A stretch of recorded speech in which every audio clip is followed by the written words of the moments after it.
Olá, professor Alcides, e agora a gente vai trabalhar a parte do campo elétrico produzido por várias cargas fixas e as linhas de forças que fazem a representação do campo elétrico e, na sequência, alguns exercícios para ajudá-los a fixar o conteúdo da aula passada e dessa. Tudo bem? Vamos lá, galera? Então, se liga aí na telinha. Vamos nessa. Bom, campo elétrico, linhas de força. A gente começa por aqui. Campo elétrico de várias cargas fixas. Eu tenho aqui um ponto P, e esse ponto P está na presença de uma carga positiva Q1, uma carga negativa Q2, uma outra carga negativa Q3. Cargas positivas geram campo elétrico cujo vetor tem sentido de afastamento. Portanto, na mesma direção da linha que liga a carga ao ponto, a partir do ponto, o vetor é 1 de afastamento. Na mesma direção da linha que liga a carga 2 ao ponto, lá no ponto, vetor de aproximação. Carga 3, a mesma coisa. Tudo bem? Então, eu tenho 3 vetores concorrendo no mesmo ponto. Aí a gente faz uma soma vetorial, tá? E é desta forma que a gente vai representar a soma vetorial. Deixa eu vir aqui embaixo, pegar aqui uma canetinha, tá? Deixa eu pegar uma canetinha azul, tá? E eu tenho aqui a representação da soma vetorial. É desse jeito que eu represento. Mas somar vetores é geometria, tá? Eu vou juntar pedacinhos de reta, mantendo a mesma direção, o mesmo módulo e o mesmo sentido. E unindo-os na seguinte ordem, né? Extremidade de um, origem do outro. Lembrando que a soma é comutativa, ou seja, a ordem não interessa, tá? Numa linguagem mais simples, na pontinha do vetor E1, eu vou colocar a bundinha do vetor E3, a bundinha do vetor E2 na pontinha do E3, beleza? Usamos os 3 vetores. O vetor resultante é aquele que tem a sua origem na origem do primeiro e a sua extremidade na extremidade do último. Aqui está o vetor resultante. Vamos transportar esse vetor lá para o ponto P, beleza? Bom, chegamos agora a uma conclusão interessante. Lá no ponto P, eu tenho esse vetor campo elétrico aqui, resultante no ponto P. Ele vai me orientar em algumas situações. Por exemplo, se eu colocar aqui no ponto P uma carga negativa, sobre ela aparece uma força elétrica cujo sentido é contrário ao campo. Esta carga elétrica iria se deslocar neste sentido. Se ela fosse positiva, como nós já vimos, no mesmo sentido do campo. Tudo bem? Professor, e para representar o campo elétrico que a gente não consegue enxergar, não consegue ver? Pois bem, vem aí a ideia de linhas de força. Essas linhas, elas vão nos ajudar a representar o campo graficamente, tá?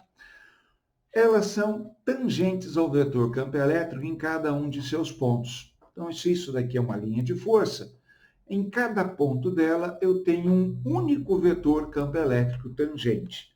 Por isso que estas linhas também não podem se cruzar, senão teria 2 vetores resultantes em cada ponto. Não, eu só tenho um vetor. Tudo bem? As cargas positivas produzem vetor campo elétrico cujo sentido é de afastamento. Então, as linhas de força partem das cargas positivas, chegam nas cargas negativas. E quando eu tenho uma região onde as linhas de forças estão mais próximas, eu posso dizer que nesta região o campo elétrico é mais intenso. Vamos imaginar, então, que aqui eu tenha um pontinho A e aqui eu tenha um pontinho B.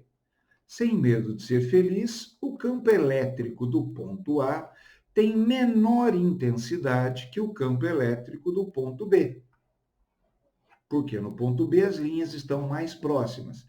Isso me diz, então, que o campo elétrico de B é mais intenso que o campo elétrico de A.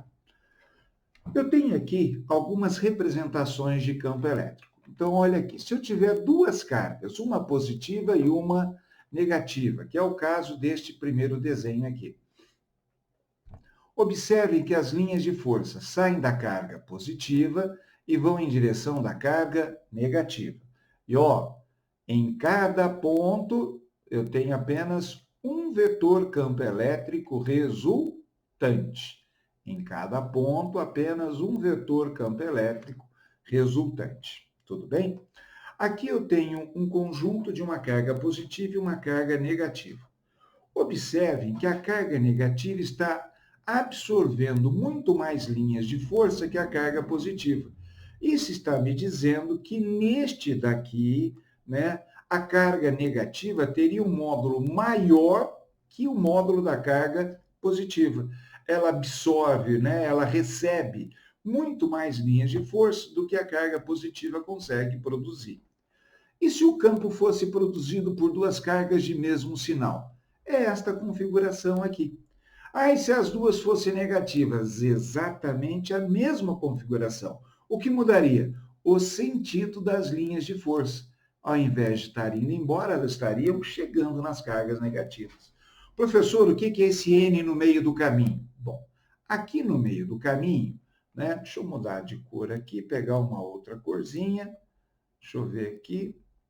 O trabalho. Pronto, aqui. Vou pegar agora uma vermelha mesmo. Ó, significa que neste ponto central, eu teria um campo elétrico de afastamento para a direita, de mesma intensidade que um campo elétrico de afastamento para a esquerda.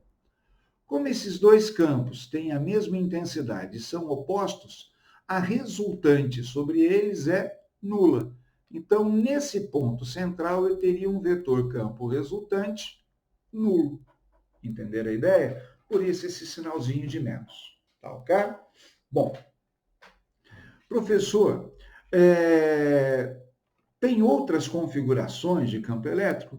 Cara, tem muitas configurações, dependendo aí da imaginação, como você quer fazer. Uma carga positiva mais intensa que a outra. Então, vamos imaginar aqui, ó, esta carga positiva é mais intensa que esta daqui, ó, que eu vou fazer bem pequenininha, tá? Então, ela teria a produção de mais linhas de força que é pequenininha. E o campo elétrico ficaria distorcido mais ou menos desta forma aqui, né? O meu desenho aqui, na mão livre aqui, não é aquelas coisas maravilhosas, tá? Mas seria mais ou menos isso daqui, o campo de força produzido por uma carga positiva mais intensa e uma carga positiva menos intensa, tá? Seria mais ou menos isso. É como se o campo de força de um empurrasse o campo de força do outro. Tudo bem? Bom, e se as linhas estão igualmente espaçadas e todas orientadas para o mesmo lado? Então, observe aqui, ó, todas orientadas para o mesmo lado, partindo de um corpo carregado positivamente para um outro carregado negativamente. Eu digo que, neste caso, eu tenho um campo elétrico uniforme, ou seja, o vetor é constante em módulo, direção e sentido. Qualquer ponto que eu escolher aqui dentro, o campo elétrico terá a mesma intensidade. Então, se eu abandonar aqui dentro uma carguinha de prova qualquer, vamos considerar aqui uma carga positiva. A força que aparece sobre ela tem o mesmo sentido do campo. Esta força vale o módulo da carga Qzinho vezes o módulo do campo. Como o campo é constante, eu posso dizer que esta força também é constante. Se essa força é constante, a aceleração que vai aparecer sobre a carga de prova também vai ser uma aceleração constante. Entenderam a ideia? Tá aí, galera. Agora a gente vai partir para alguns exercícios. Só para a gente matar a saudade, né? Opa, caiu minha caneta aqui. Só para a gente matar a saudade da época do quadro verde, tá? Deixa eu pegar agora aqui uma canetinha de cor. Difícil carregar a cor aqui. Branca. Está aí. A figura representa um elétron atravessando uma região onde existe um campo elétrico. O elétron entrou nessa região pelo ponto X e saiu pelo ponto Y em trajetória retilínea.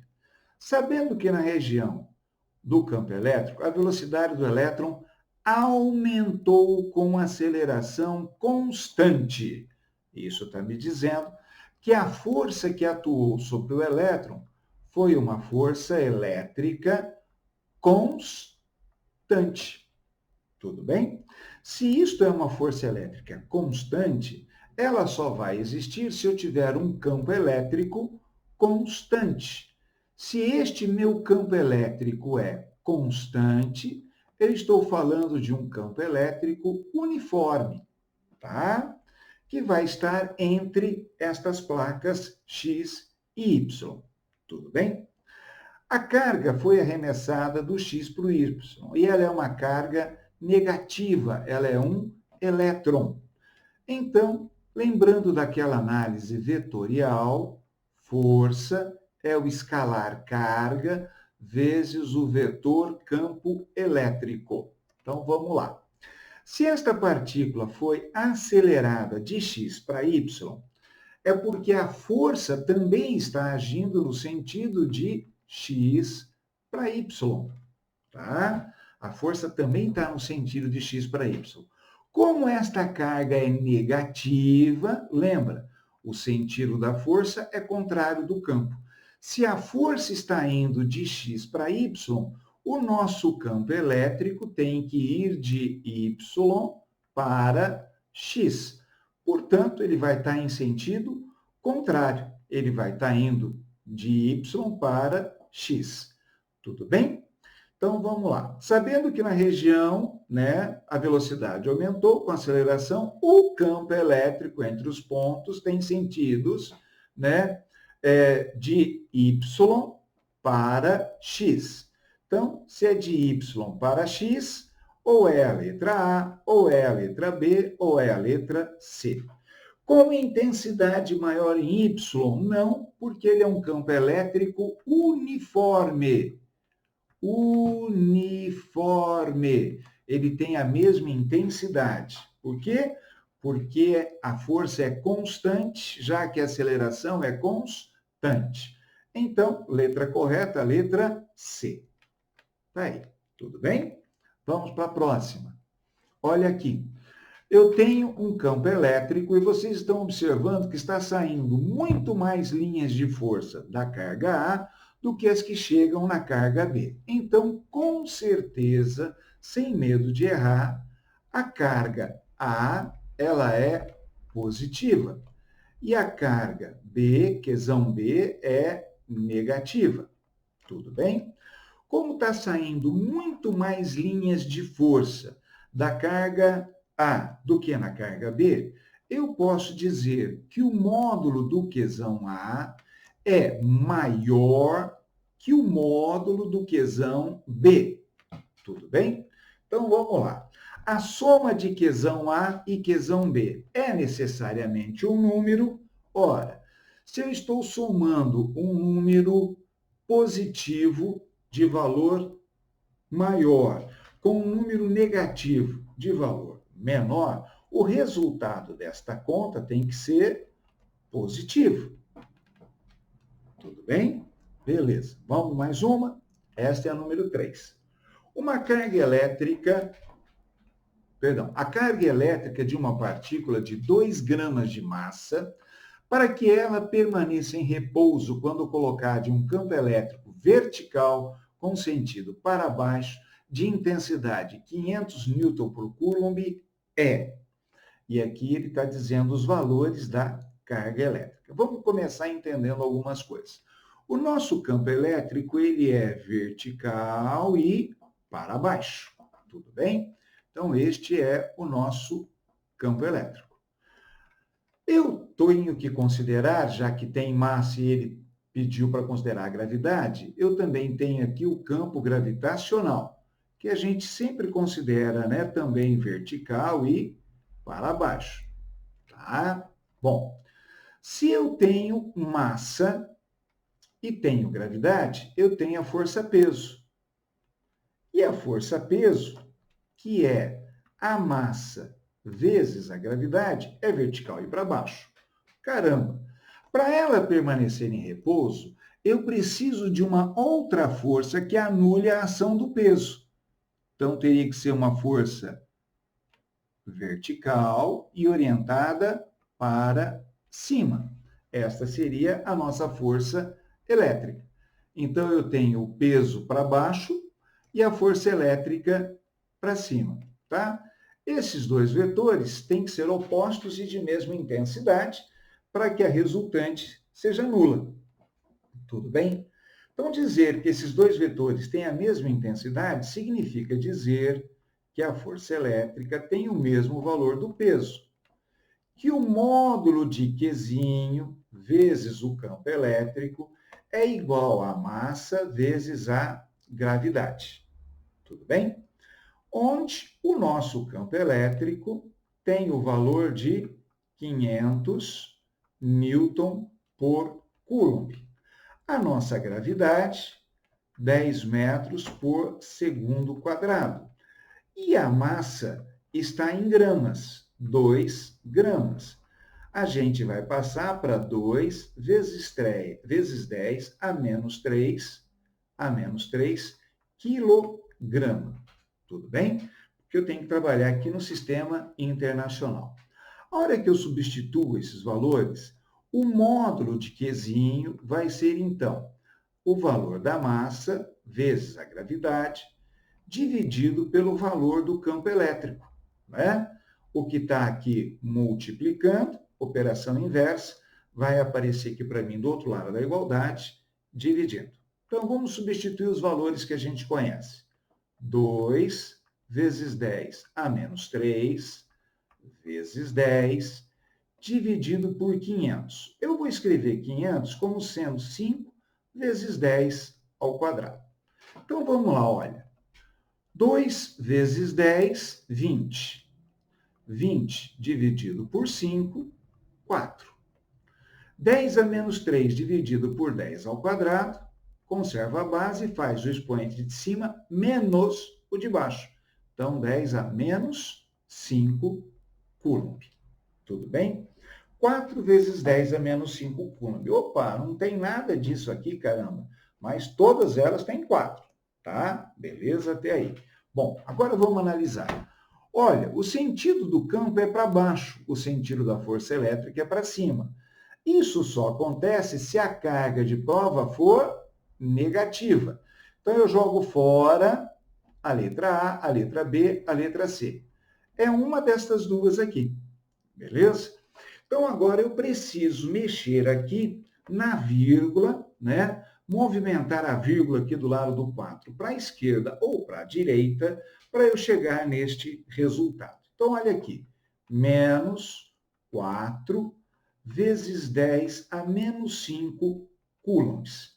Se eu movimentar a vírgula uma casa para a direita, 40. O meu expoente diminui, 10 a menos 6. E este expoente 10 a menos 6, eu posso trocar pelo prefixo micro. Então, eu vou ter aqui menos, né? Ficou feio isso, hein? Deixa eu apagar aqui um pouquinho. Deixa eu pegar aqui, gente. Me dá um certo trabalho, mas uma hora eu aprendo a trabalhar com isso direito. Ó, ficou feio aqui, ficou feio aqui, ficou feio aqui, ficou feio aqui, ficou feio aqui. Tudo bem? Vamos nos livrar aqui da borrachinha, tá? Então, vamos pegar aqui de novo, uma hora eu aprendo. Aí, pegar a nossa canetinha aqui de novo, tá? Bom, olha lá.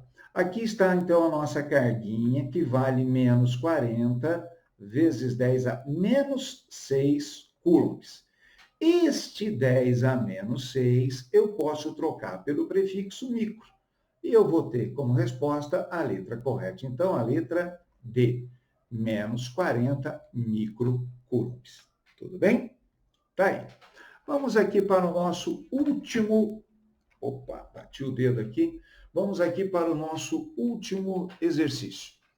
4 cargas elétricas, Q1, Q2, Q3 e Q4, estão fixas no vértice de um quadrado de modo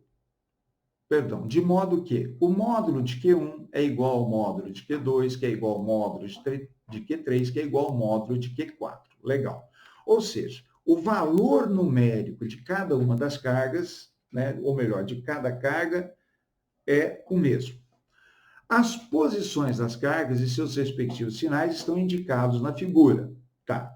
A carga 1 e a carga 2 são cargas positivas, a carga 3 e a carga 4 são negativas. Bom, se E é o módulo do campo elétrico no ponto P, centro do quadrado, devido à carga Q1, o campo elétrico resultante no ponto P, devido à presença das 4 cargas, terá módulo. Bom, eu vou ter que mudar aqui a cor da minha canetinha, tá? Então, de novo, aqui eu vou tentar segurar aqui para fazer aparecer a cor da minha canetinha. Vocês já viram que eu sofro aqui para fazer esse botão funcionar, né? Então, eu vou segurar ele aqui mais uma vez, mais uma vez, mais uma vez, mais uma vez. Uma hora eu acabo acertando aqui o meu botãozinho. Tudo bem? Quero uma outra cor. Pô, ele está de maldade comigo, caramba, né? Ele está de maldade comigo. Isso. Bom, olha lá. Cargas positivas produzem vetor campo de afastamento. Então, aqui eu teria um vetorzinho para baixo de intensidade E, provocada por aquela carga Q1 positiva. Legal.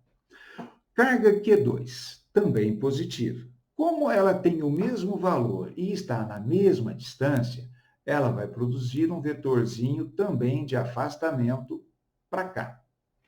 A carga 4 é negativa, mas ela tem o mesmo módulo e está na mesma distância.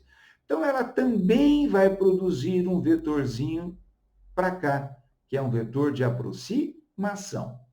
A carga 3, negativa, também vai produzir um vetorzinho para baixo de aproximação com a mesma intensidade. Em outras palavras, no ponto P, eu vou ter para a direita 2 vetores de intensidade E, portanto, 2E. Vou ter vertical e para baixo, e não tira sarro que minha letra é feia, um vetor de intensidade 2E. A hora que eu somo vetores pelo método do paralelogramo, eu vou ter aqui um quadrado de lado 2E. O nosso vetor resultante, vamos ver se sai de primeira. O nosso vetor resultante vai ser o vetor que sai da diagonal deste lado, que é a diagonal que sai deste lado e vem até este lado, tá? O nosso vetor resultante é a diagonal desse quadrado. Quanto que vale a diagonal de um quadrado? Não é lado vezes raiz de 2? Lado vezes raiz de 2. Ora, o nosso lado do quadrado vale 2e. Então, eu teria 2e raiz de 2. Ou 2 raiz de 2e. Letra correta, D de dado. Tá aí? Beleza. Então, né? Não esquece, a gente ama vocês. Beleza? Tá aí, moçada. Fica com Deus. Se cuidem. Até a próxima aula. Tchau.